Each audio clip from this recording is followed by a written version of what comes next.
you may find yourself here sitting at a 15% close rate. And the reason why is because you are relying almost equally on your sales process and your marketing process in order to convince this prospect that they need to buy your stuff. But the problem here is that the majority of the decision making is happening before they even book the call, aka in this blue section here, your marketing process. So what you need to do instead, aka what we do to maintain above a 50% close rates, is we have marketing do the majority of the work for us before the sales call, and sales is just taking them that last 10 to 15%.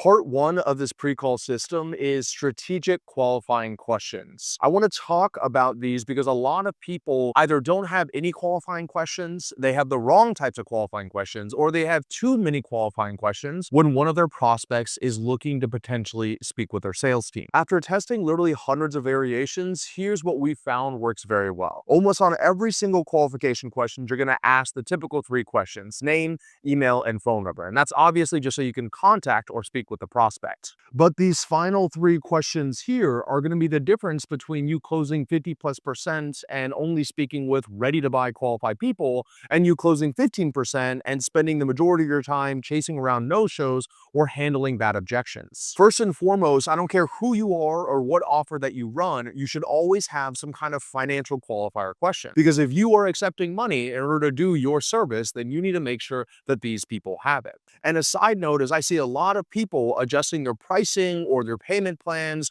or even the feasibility of their offer based on what the most unqualified people, aka the people that have no money, think. Instead, if you could make sure that every single person that you spoke with had at least the bare minimum amount of money to get started to work with you, well, then you could start making some more accurate decisions on how you should adjust your pricing or your offer. As an example, in the first 4 years of my business, we would actually automatically disqualify or cancel anybody who was making less than $10,000 a month. That's because we knew that we could do the best work and make the most money with anybody that was already earning over $10,000 a month. However, as our organization grew and we reached larger and larger swaths of the market, I realized that at some point we were leaving a lot of money on the table by not creating additional offers for these people that weren't ready to work with us at that 10K plus a month mark. And so what I started doing was creating an offer for people that are just starting out or anywhere between $1,000 and $10,000 a month,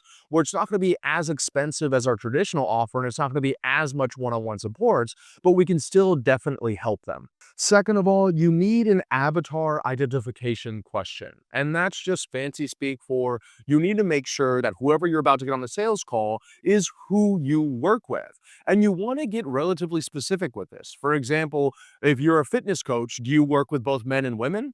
Do you work with both men and women who are looking to lose fat, or maybe if they're looking to gain muscle, or maybe there's a specific event coming up in a short time frame? These are all ways that you can adjust who you work with. And the more specific you get, typically the higher you can charge and the more resonance your messaging has. This question is helpful because if your entire sales process and marketing process is around helping people lose fats, and this person comes in wanting to gain muscle, sure, you could help them, but it's going to be a lot more manual work in the sales process later on, leading to traditionally a lower close rate. The other questions that I ask in these application questions are almost always going to be around persuading the prospects before the call. For example, if I ask, what is your main bottleneck to scaling? I'm forcing them to admit that they have a problem scaling, which is going to be powerful when we're on the actual sales call. Or for example, in one of my portfolio companies here, I'm asking them why are they exploring this specific service and what do they hope that this service solves that other approaches haven't.